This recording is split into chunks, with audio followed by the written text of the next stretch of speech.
හොඳයි. සුබ දවසක් හැමෝටම. ඉතින් මම අද අරන් එන්නේ මේ අපේ Django series එකේ දෙවෙනි වීඩියෝ එක.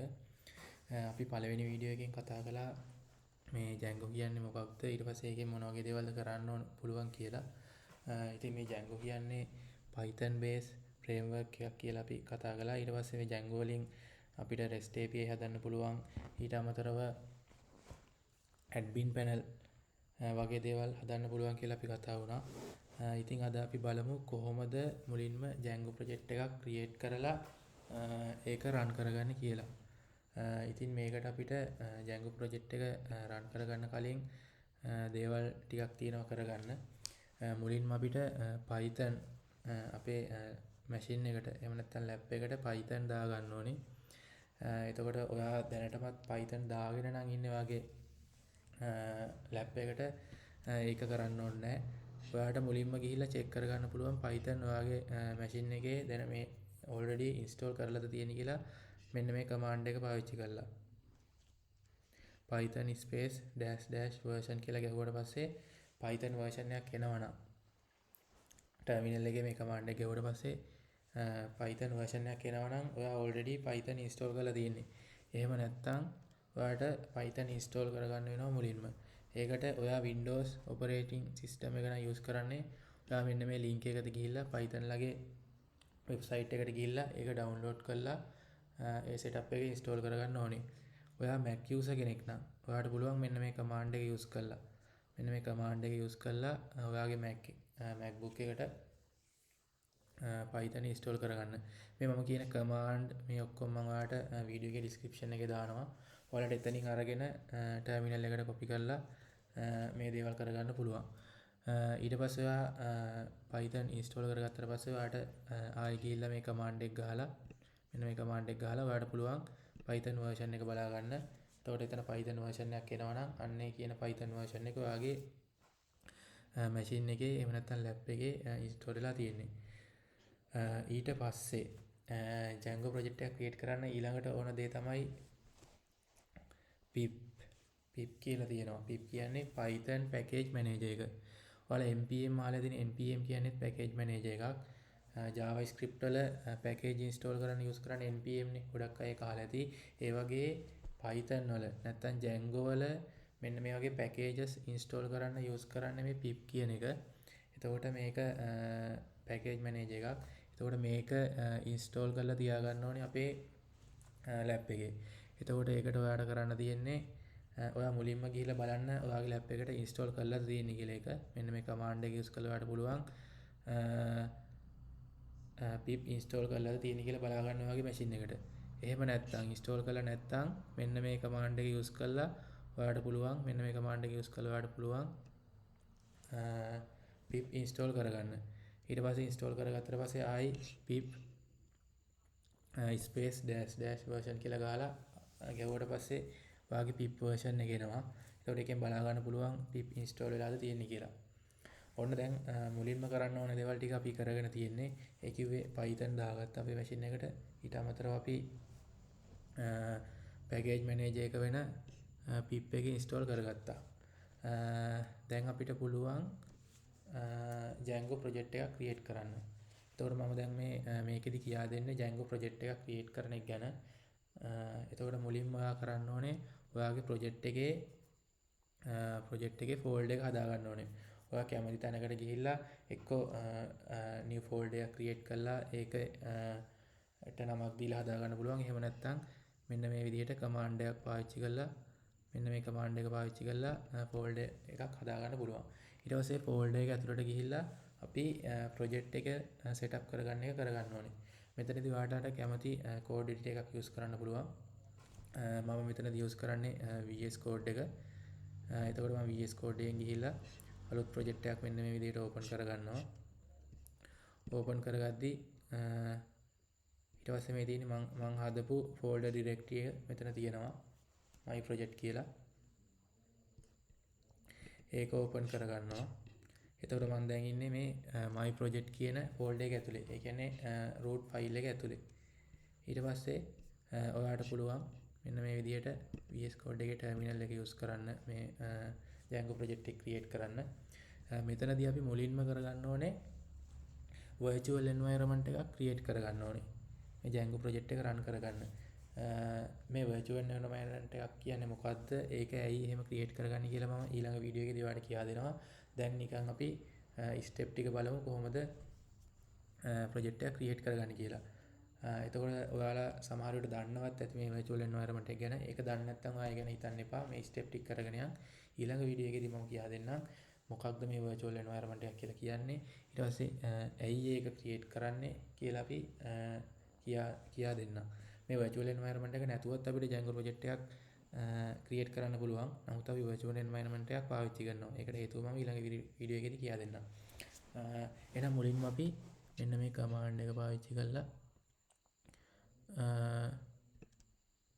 virtual environment එක create කරගමු. මේක ඇතුලේ මේ විදිහට command එක දැම්මම මෙන්න මේ විදිහට Python command not found කියලා එනවනම් ඔයාලට use කරන්න පුළුවන් Python 3 කියලා use කළා නම් හරි.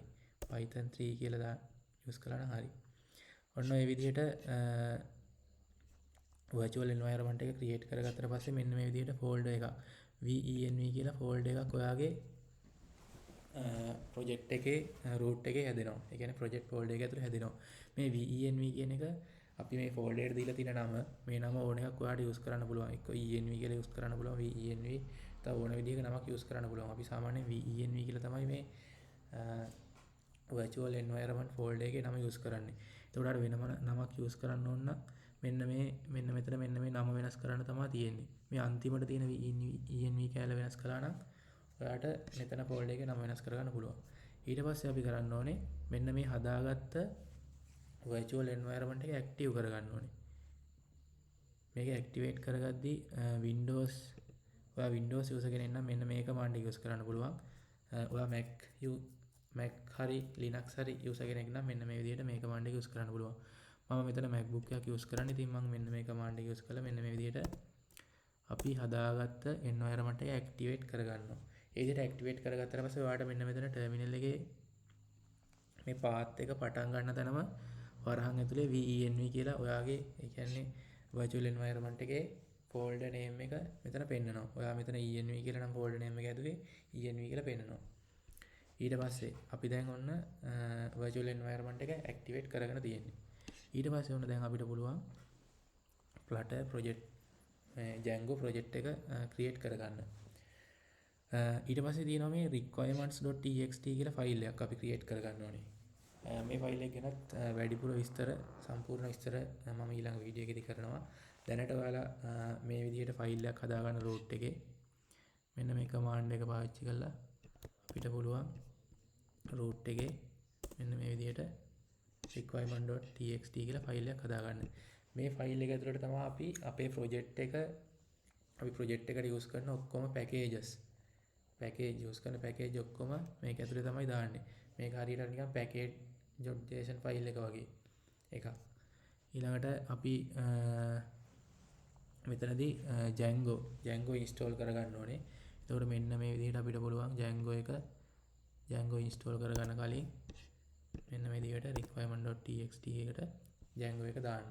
Django දාලා අනිවාර්යෙන් අමතක කරන්න එපා version එකක් දාන්න. version එක දැම්මේ නැත්නම් එයා හැමතිස්සෙම latest version එක විදිහට තමයි මේක ගන්නෙ.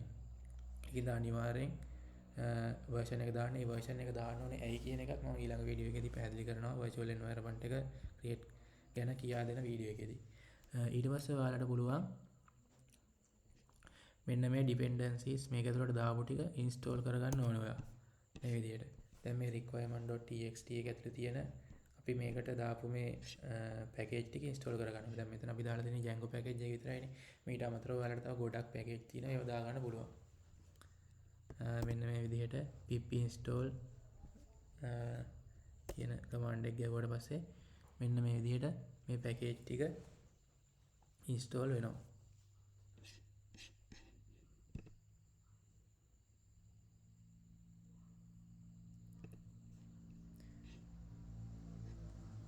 ඔයාලට බලා ගන්න පුළුවන් මෙන්න මේ විදිහට මේ Django package එක විතරයි අපි දැන් මේකට දාලා තින්නේ. package එක install වෙනවා. හරි. ඔයා හරියට install වුණා නම් ඔක්කොම package මෙන්න මේ විදිහට successfully installed කියලා package ටික install වෙච්ච package ටික මෙතනදී පෙන්නනවා. ඊට පස්සේ ඔයාලට පුළුවන් මෙන්න මේ command එකෙන් Python version එක නැත්නම් Django version එක check කරගන්න. මේ විදිහට දැම්මම මෙන්න එනවා ඔයාගේ Django version එක install කරගත්ත 5.1.2 කියලා. මෙතන තියෙන Django version එක තමයි දැන් මේ virtual environment එක ඇතුලේ අපි install කරගෙන තියෙන්නේ. ඊට පස්සේ අපි කරන්න ඕනේ දැන් project එකේ core file එක හදාගන්න එක. Django project එකේ core file එක. මේ core file එක හදාගන්න අපිට මෙන්න මේ command එක use කරන්න පුළුවන්. මෙන්න මේ command එක django-admin space start project core space dot කියන file එක. මේ command එක. එතකොට මේ core කියන එක අපිට කැමති නමක් දෙන්න පුළුවන්. එතකොට මම මෙතන core කියලා තමයි use කරන්නේ. එතකොට core කියලා module එකක් තමයි හැදෙන්නේ. අන්න එතකොට අපි මේ command එක run කරනවා. එතකොට ඔයාලට බලා ගන්න පුළුවන් මෙන්න මේ විදිහට project file එක ඇතුලේ project folder එක ඇතුලේ core කියලා තව folder එකක් හැදිලා තිනවා. එතකොට මේක ඇතුලේ file කිහිපයක් තියෙනවා. මෙන්න මේවා මොනවද වෙන්නේ මේ settings.py url.py මෙන්න මේ වගේ file මෙන්න මේ file වලින් මොනවද වෙන්නේ කියලා එකින් එක අපි ඊළඟ වීඩියෝ වලදී කතා කරනවා. දැනට ඔයාලා මේ ටික දැනගත්තාම ඇති. ඊට පස්සේ අපිට කරන්න තියෙන්නේ app එකක් create කරන එක. එතකොට මේ Django වල app කියලා කියන්නේ module වලට. ඒ කියන්නේ ඔයා හදන system එකේ module. ඕනම system එකක් අපි module වලට බෙදා ගන්නවානේ. auth module එක තියෙන්න පුළුවන්, user module එක, ඔයා මොනවා හරි product මොනවා හරි use කරනවා නම් product module එක. එන්නේ මේ විදිහට ඔයා blog එකක් නම් blog system එකක් වගේ ගන්න හදන්නේ blog කියලා module එකක්. මේ විදිහට ඔයාගේ system එක module වලට වෙන් කරනවා. එන්නේ module තමයි app එකක් කියලා කියන්නේ. එතකොට මේ app එකකටම ආවෙනික වෙච්ච folder structure එකක් තියෙනවා. අපි එතකොට ඒව ගැන ඉස්සරහට කතා කරනවා. එතකොට ඔයා app එකක් create කරගන්නේ මෙන්න මේ විදිහට මෙන්න මේ command එක use කරලා ඔයාලට පුළුවන් app එකක් create කරගන්න. මේ විදිහට. මෙන්න මෙහෙම මේ command එකෙන්. එතකොට මේ තියෙන්නේ python space manage.py space start app space users. එතකොට මේ users කියලා කියන්නේ ඔයාගේ module එකේ නම. මම users කියලා use කරනවා. ඔයාලට තව අපිට ඕන නමක් දාලා module හදාගන්න පුළුවන්. මේ විදිහට module එක හදාගත්තට පස්සේ ඔයාලට වෙනවා තවත් මේ core folder එක වගේ තවත් users කියලා නමක් තියෙන folder එකක් හැදෙනවා. ඒතකොට මේ folder එක තමයි module එකක් වෙන්නේ. එහෙම නැත්නම් app එකක්. Django app කියලා තමයි අපි මේවට කියන්නේ. ඒතකොට මේක ඇතුලේ apps.py, admin.py, models.py මේ විදිහට views.py මෙන්න මේ විදිහට නම් එක නම් වලින් තියෙන ෆයිල් තියෙනවා. මේවා ගැන ඉස්සරහට කතා කරනවා. මේ ෆයිල් වලින් මොනවද වෙන්නේ? මේ හැම දෙයක් ගැන අපි ඉස්සරහට කතා කරන්න බලාපොරොත්තු වෙනවා. ඒතකොට දැනට අපි ඊළඟ ස්ටෙප් එකට යන්න. ඊළඟට ඔයා මෙන්න මේ විදිහට අපි දැන් මේ Flutter project එකක් හදාගෙන තියෙන්නේ. අපි ඒකේ core module එක හදාගත්තා. ඊට අමතරව user කියලා එක app එකක් හදාගත්තා. මේ වගේ ගොඩක් අපිට එක system එකක තියෙනවා. ඉතින් ඊට පස්සේ අපි බලමු කොහොමද මේ හදාගත්ත basic Django project එක run කරගන්න කියලා. මෙන්න මේ command එකෙන් ඔයාලට පුළුවන් මෙන්න මේ විදිහට ගිහිල්ලා ඔන්නෝම මේ app එක run කරගන්න. එතකොට මේ විදිහට run කරගත්තට පස්සේ මෙන්න මේ port එකෙන් ඔයාලට පුළුවන් browser එකෙන් මෙන්න මේ විදිහට මේකට access ගන්න. මේ තියෙන එකට ඔයා දැන් හදාගත්ත basic Django project එක තමයි මේ තියෙන්නේ.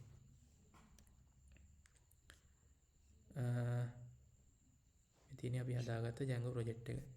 එතකොට අපි අද කතා කළේ Django project එකක් create කරගන්න ආකාරය ගැන.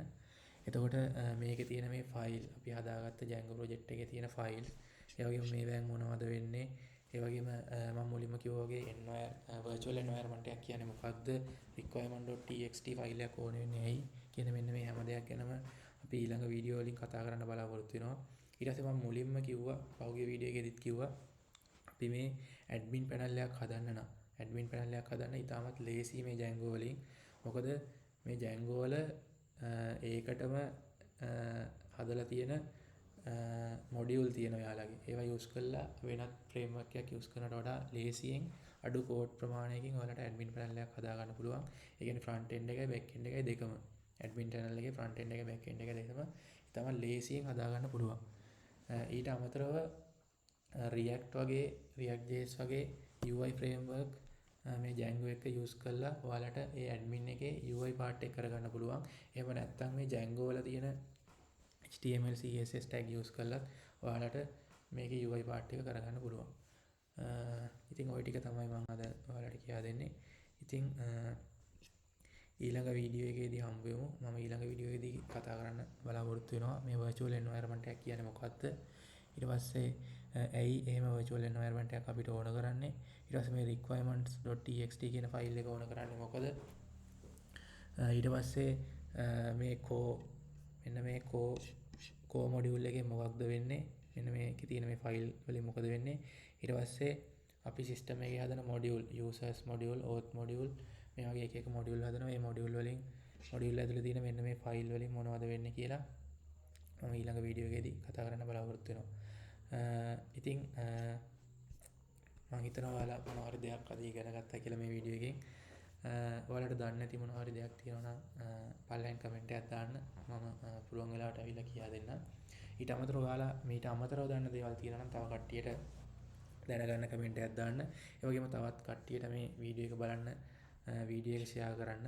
ඔයාලා අපේ page එක like කරලා නැත්නම් SL Code Academy page එකට like එකක් දාන්න. ඒ වගේම අපේ YouTube channel එක තියෙනවා SL Code Academy YouTube channel එක. ඒකත් subscribe කරලා තියාගන්න. ඔයාලට අලුත් වීඩියෝ දැම්මාම එතකොට දැනගන්න පුළුවන්.